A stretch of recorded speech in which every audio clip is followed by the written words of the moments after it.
Bismillahirrahmanirrahim. Alhamdulillah rabbil alamin.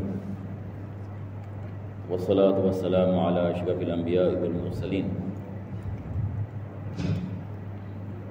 Sayyidina Muhammadin wa ala alihi wa sahbihi ajma'in. Alhamdulillah, bagaimana dirahmati Allah. InsyaAllah kita akan meneruskan pengajian daripada kitab Bidayatul Hidayah karangan Al-Imam Al-Ghazali rahimahullah ta'ala. Dan pengajian kita telah sampai kepada bab tayammum, yang mana pada pengajian yang lepas kita membicarakan hukum ahkam yang bersangkut paut dengan rukun-rukun tayammum. Jadi mungkin kita melakukan sedikit ulang kaji sebelum kita meneruskan. Daripada perkara yang kita membicarakan minggu lepas adalah berkenaan dengan niat dalam tayammum. Yani apabila kita nak melakukan tayammum, maka cara kita niat adalah niat istibahah. Niat yang dikenali sebagai istibahah. Jadi kalau kita nak melakukan solat fardu dengan tayammum, maka kita mengatakan nawaitu istibahata fardhis salat. Ini adalah niat tayammum bagi melakukan solat yang fardu. Manakala kalau kita nak melakukan solat sunat dengan tayammum, kita mengatakan nawaitu istibahatas solat. Jadi beza di antara niat fardu dan niat sunnah adalah kalimah fardu. Jadi kalau kita nak melakukan solat zuhur misalnya dengan tayammum, maka diwajibkan kita mengatakan nawaitu istibahata fardhis salat, dan ini kita melakukan dalam waktu. Tayammum tidak dibolehkan kita melakukan di luar waktu. Yani kalau zuhur pukul 1.20, tidak dibolehkan kita melakukan tayammum pada 1.15, tidak sah. Jadi bila kita nak melakukan solat fardu, wajib kita melakukan tayammum dalam waktu. Sama juga bila kita nak melakukan solat sunat yang berkait dengan waktu. Misalnya kalau kita nak melakukan solat sunat duha dengan tayammum, tidak dibolehkan kita melakukan tayammum pada waktu subuh. Apa sebabnya? Sebab waktu subuh belum lagi masuk waktunya bagi solat duha dan sebagainya. Jadi ini adalah perkara yang kita membicarakan pada pengajian kita yang lepas. Juga kita membicarakan tentang satu tepukan bagi muka, satu tepukan bagi tangan. Jadi kita menjatuhkan niat apabila kita melakukan tepukan yang pertama. Jadi masa kita niat dalam tayammum bukan apabila kita sapu muka, tetapi niat kita melakukan apabila kita melakukan tepukan yang pertama. Sebab tepukan ini dia adalah wajib. Maka niat ini dia dibarengi dengan perbuatan wajib yang pertama. Maka dalam wudu perbuatan wajib yang pertama adalah basuh muka. Manakala dalam tayammum perbuatan wajib yang pertama adalah tepukan yang pertama. Dan kita juga membicarakan berkenaan dengan debu. Dalam mazhab Imam Syafi'i, diwajibkan kita menggunakan debu daripada tanah. Diwajibkan kita menggunakan debu daripada tanah. Dan debu itu mesti suci. Dia tidak boleh bercampur dengan benda-benda yang lain. Kalau sekiranya debu bercampur dengan kita mengatakan misalnya bedak, ataupun debu bercampur dengan makanan-makanan sebagai misal, maka tidak sah kita menggunakannya dalam tayammum. Dan juga kita tidak boleh melakukan debu musta'mal. Kita juga membicarakan tentang debu musta'mal. Seperti mana kita ada air musta'mal, dalam tayammum juga kita ada debu musta'mal. Dari debu musta'mal adalah debu yang jatuh daripada anggota badan setelah kita melakukan tayammum, maka tidak dibolehkan kita menggunakannya. Jadi apabila kita melakukan tayammum, kita melakukan tepukan pertama pada satu tempat, dan kita melakukan tepukan yang kedua pada tempat yang lain untuk kita mengelakkan bercampurnya debu musta'mal. Jadi kita telah sampai ini kepada perkara ini, yang mana penulis mengatakan,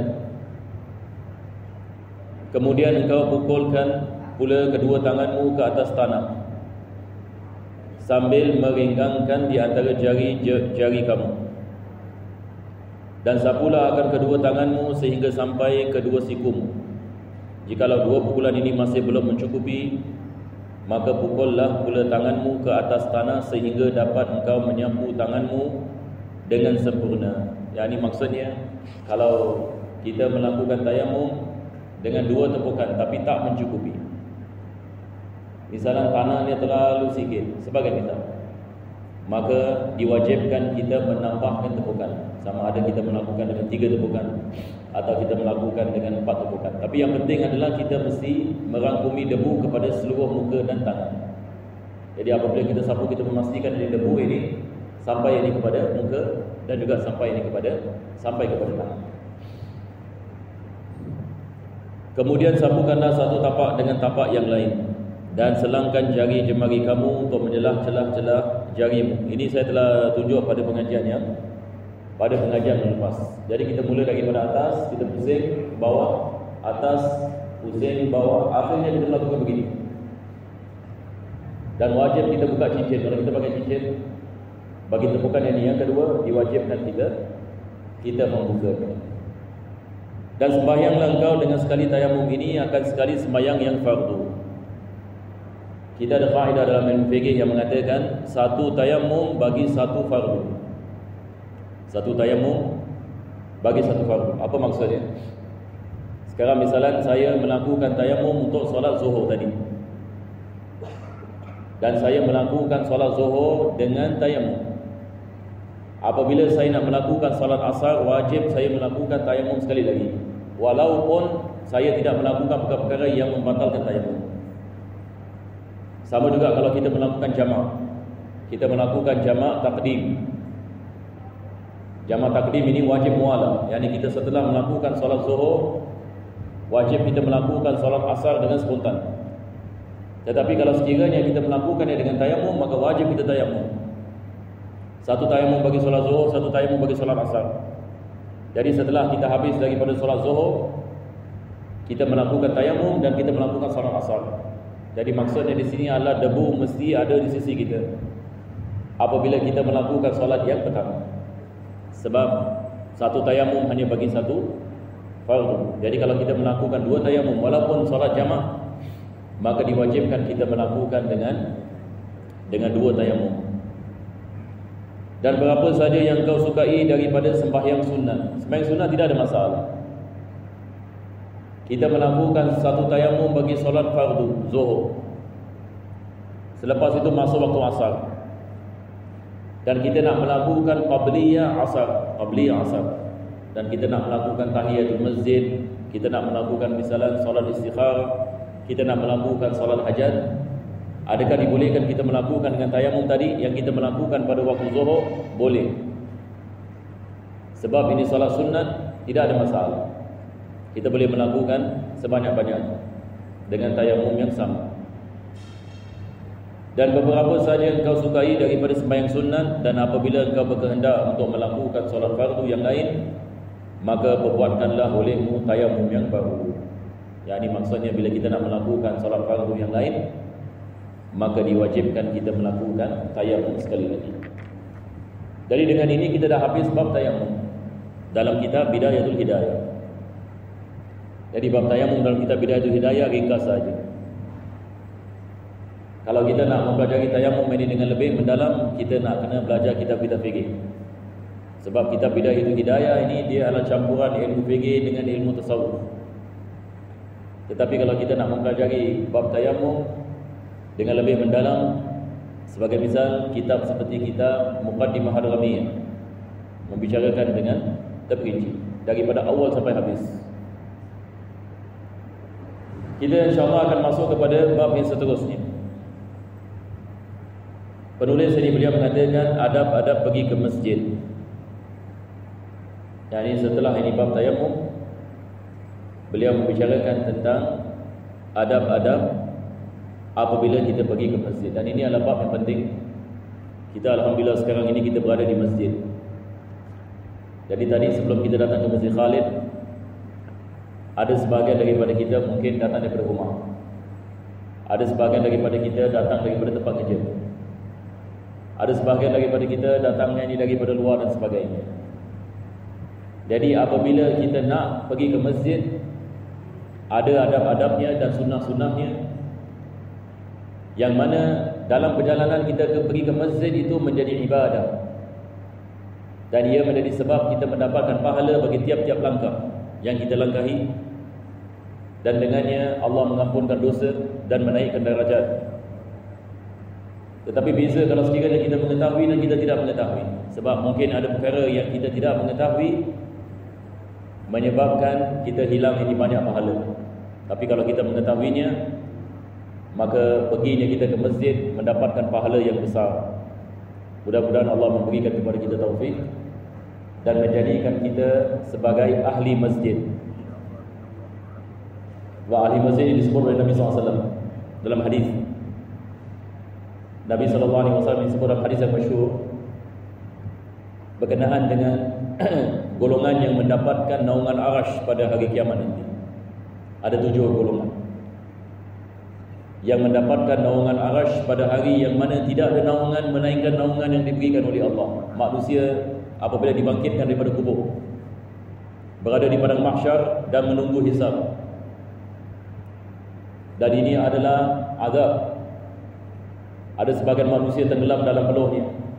Ada sebahagian manusia berjalan di atas mukanya, seperti mana Allah mengatakan dalam surah Al-Mulk. Dalam surah Al-Mulk ini Allah mengatakan apa? Berkenaan dengan orang yang apabila dibangkitkan dia berjalan dengan mukanya, mukibban ala wajhi. Dalam surah Al-Mulk Allah mengatakan ada yang sebahagian dari manusia dibangkitkan mukibban ala wajhihi. Apa maksudnya? Ya, ini misalan dia berjalan dengan muka ni. Boleh kita bayangkan bagaimana ini satu orang ini misalan kalau dia berjalan mukanya kena bumi, kaki ke atas. Masalah ini yang besar. Ya, ini mukanya tentu sekali ini akan rosak.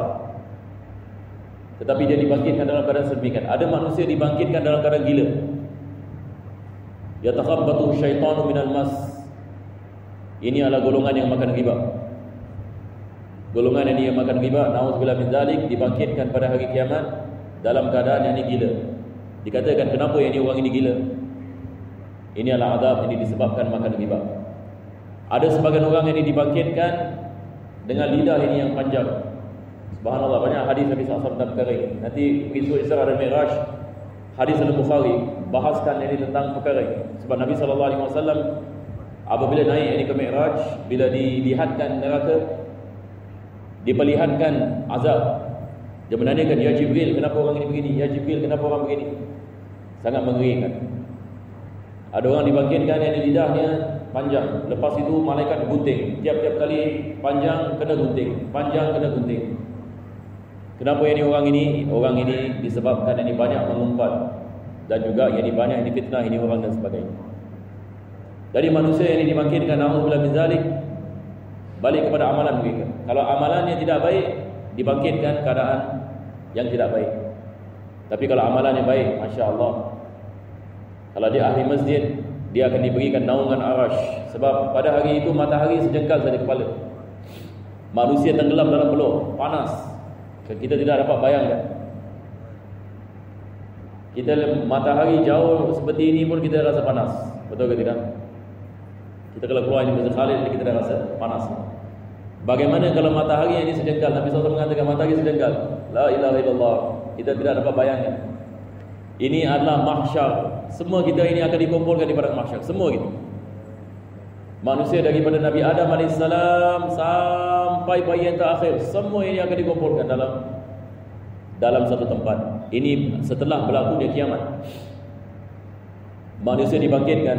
Dan Allah mengatakan yauma yafirul mar'u min akhihi wa sahibatihi wa banihi likulli minhum yawma idzin sya'nun yughni.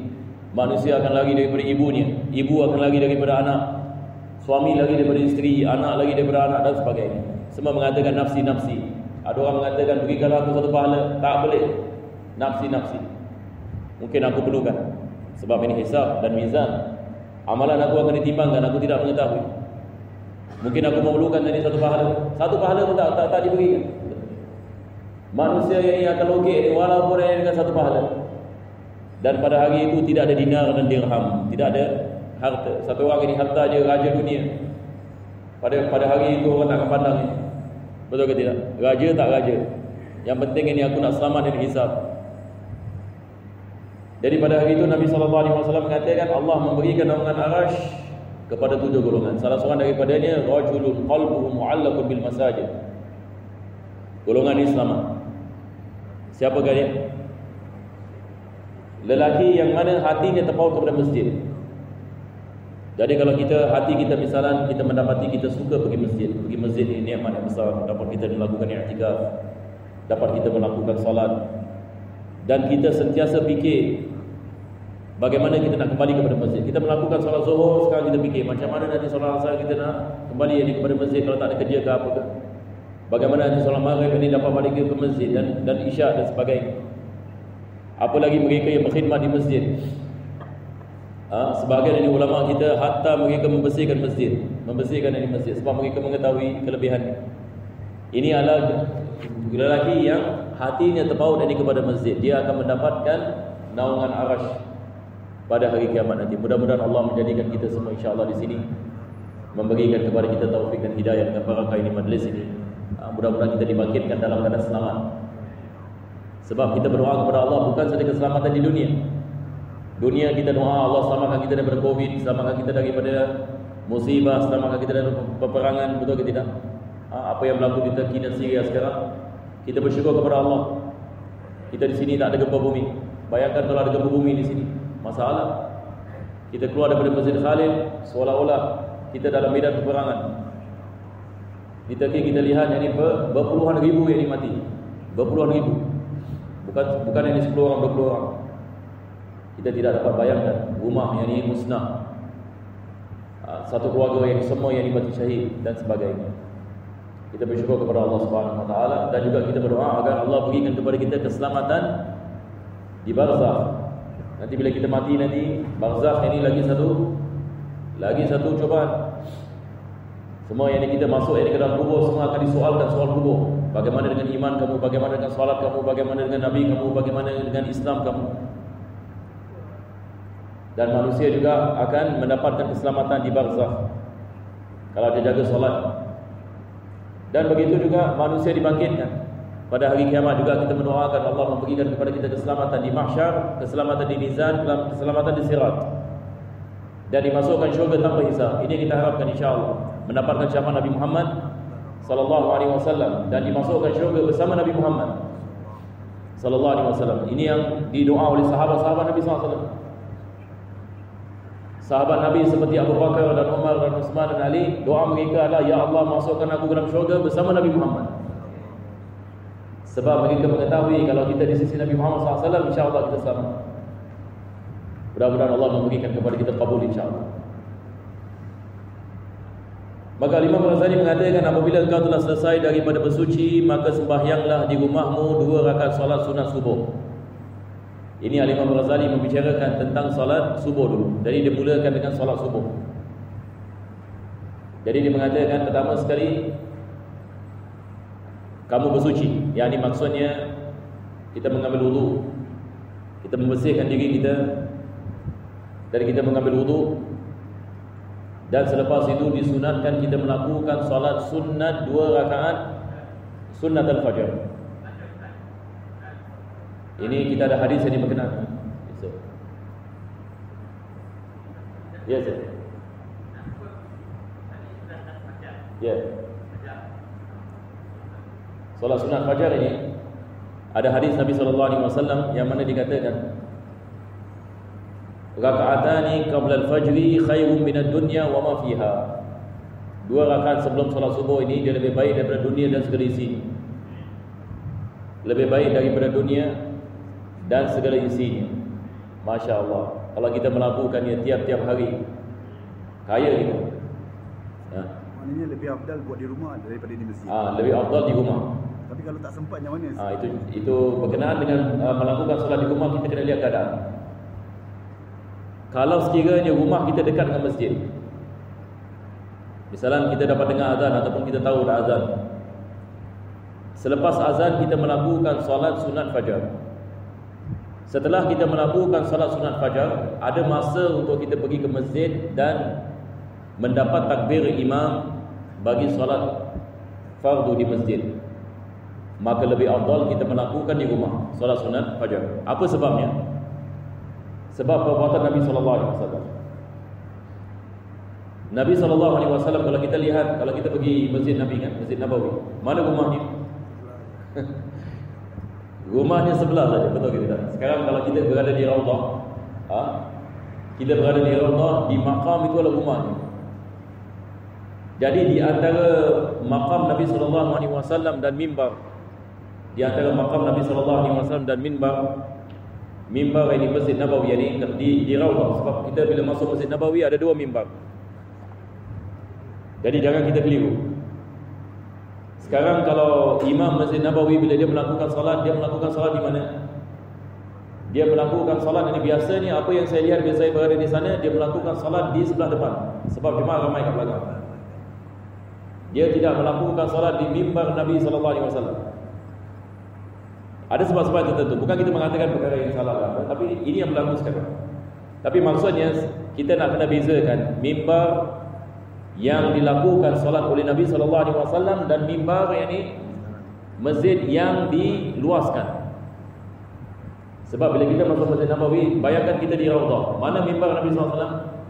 Kita akan lihat, betul ke tidak? Yang ni di sebelah saja. Mungkin saya rasa dalam 6 meter. 6 meter daripada makam, daripada dinding ini makam 6 meter. Kita 6 meter, itu dia makam. Itu tempat yang paling susah kita nak solat. Sebab kalau dia buka pintu saja, orang kalau lari, pertama sekali orang nak mendapat itu tempat itu. La ilaha illallah. Punyalah susah nak dapat itu. Kalau tempat Raudhah yang lain kita boleh, tak ada masalah. Tapi nak dapatkan tempat di situ sebab satu orang yang dia boleh lakukan solat di situ, satu orang. Betul ke tidak? Dan biasanya orang kalau dapat tempat itu dia tak nak berganjak. Nak polis juga nak halau dia. Saya alhamdulillah dalam seumur hidup saya pernah saya dapat 1 kali. 1 kali.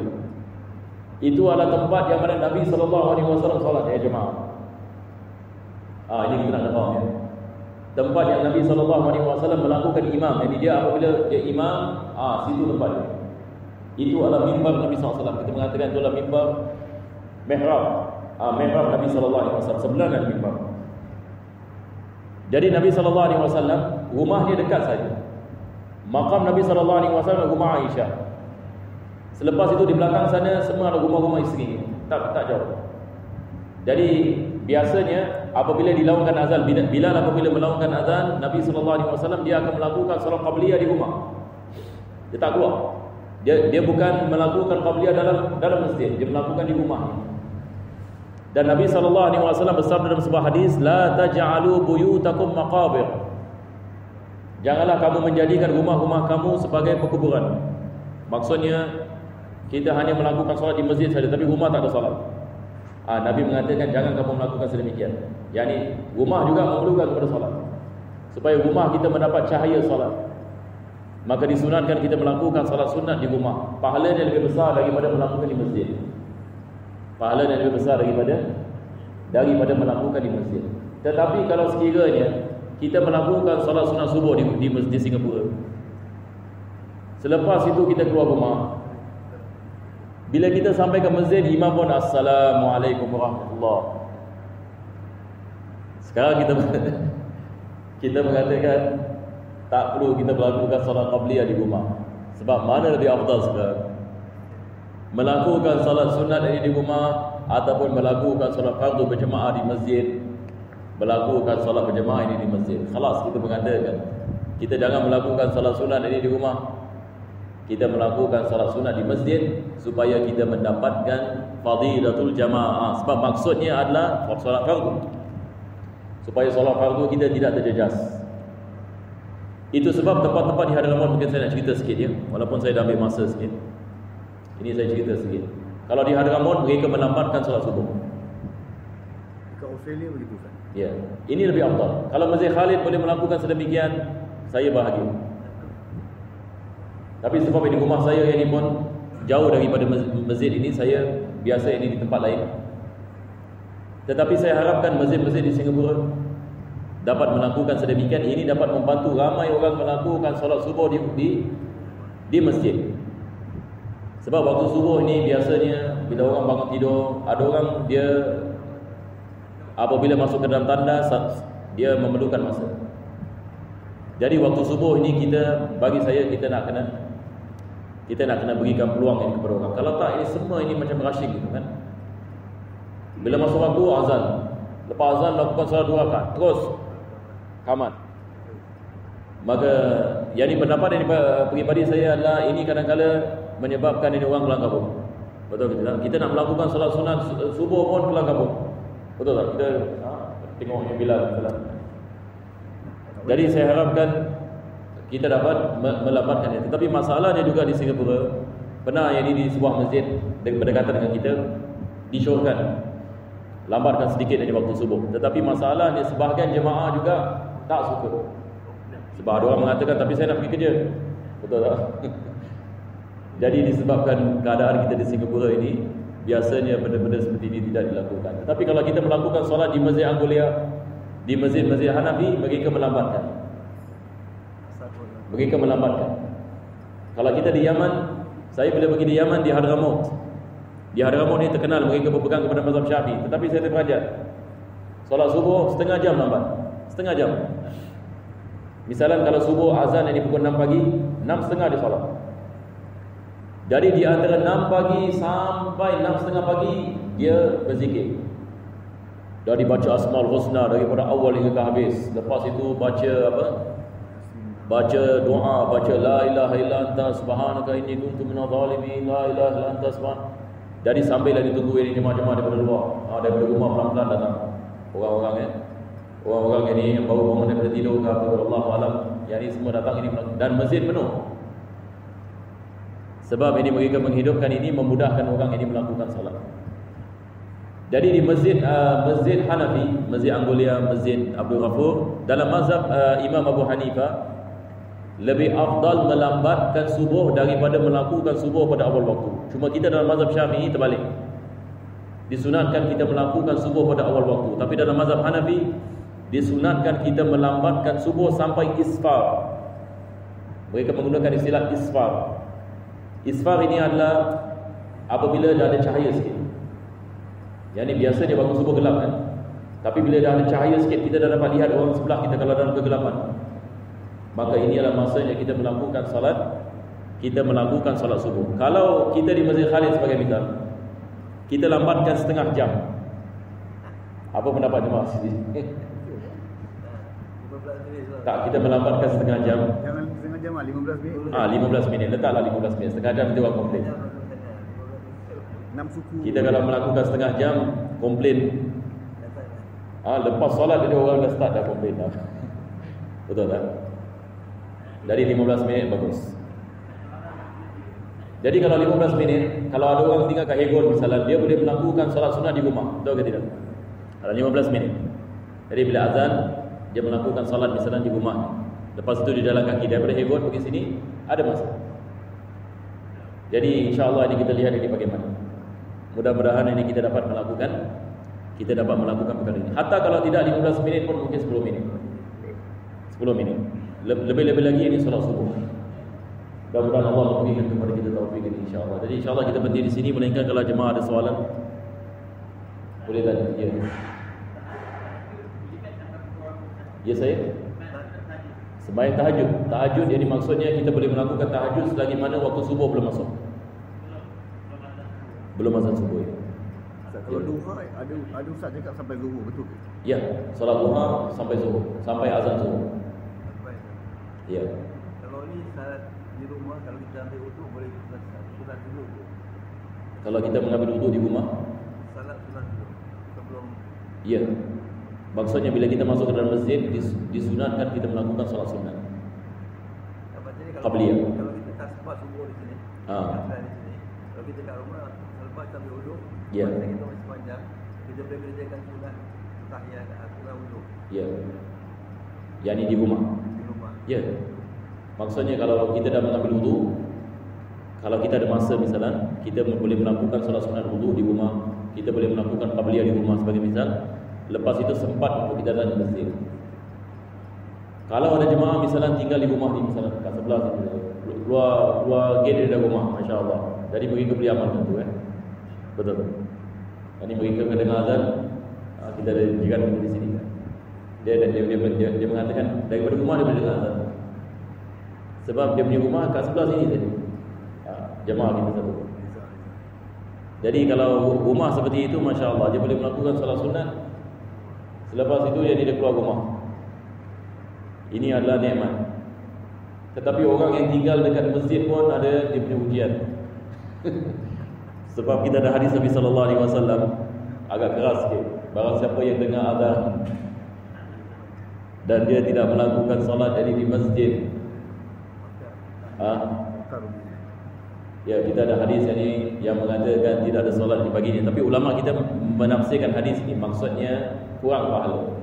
Jadi kalau dia dengar azan dan rumahnya sebelah ini masjid dan dia melakukan solat di rumah bukan di masjid, pahalanya kurang. Walaupun ada sebahagian ulama yang segelintir mengatakan tidak sah. Ini adalah mazhab Hambali. Mazhab Hambali keras dalam masalah ini. Dia mengatakan tak boleh.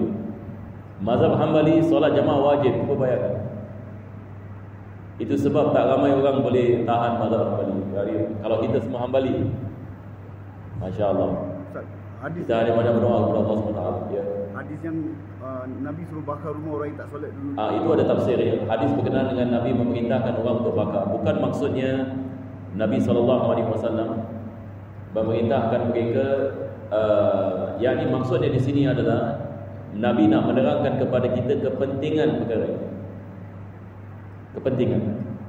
Tetapi kalau kita lihat kepada hadis itu, Nabi mengatakan seolah-olah aku nak memerintahkan. Maksudnya Nabi SAW bukan nak memerintahkan, tetapi dia memikirkan kalau sekiranya perkara ini dapat menyebabkan orang melakukan solat ini jemaah, seolah-olah dia nak melakukannya. Nampak? Jadi bila kita nak baca hadis juga, kita nak kena faham. Jadi maksudnya di sini, apa yang kita boleh mendapatkan manfaat daripada hadis ini adalah kepentingan melakukan solat jamaah ini di masjid. Maksudnya ialah perkara yang ditekankan oleh Nabi SAW. Itu sebab Imam Ahmad menggunakan hadis ini mengatakan wajib. Kita ada perbezaan di antara mazhab Hambali dengan mazhab Syafi'i berkenaan dengan hadis ini. Sebab Imam Ahmad mengambil zahir makna. Imam Ahmad ini mengatakan kalau sekiranya berkenaan sedemikian, maksudnya ini adalah perkara wajib. Sebab Nabi SAW tidak akan melakukan ataupun tidak akan mengatakan sesuatu yang begitu keras, melainkan perkara tersebut diwajibkan. Cuma Imam Syafi'i mengatakan dia adalah perkara yang ditekankan dan bukan perkara yang diwajibkan. Sebab kalau kita mengatakan diwajibkan, tapi kita di Singapura sama juga, tak dengar azan. Betul ke tidak? Ada jemaah mengatakan hatta satu orang tinggal dekat masjid tapi tak dengar azan. Kita di Singapura, tapi kalau kita di JB, kalau kita di Malaysia tak boleh lari. Tak boleh lari. Jadi insya-Allah ya, kita berhenti di sini. Bismillahirrahmanirrahim. Alhamdulillah, sallallahu alaihi wasallam ala sayyidina Muhammad wa ala ali sayyidina Muhammad. Rabbana atina fid dunya hasanah wa fil akhirati hasanah wa qina adzabannar. Sallallahu alaihi wasallam Muhammadin wa ala alihi wasallam. Alhamdulillah rabbil alamin. Taqabbalallahu minkum.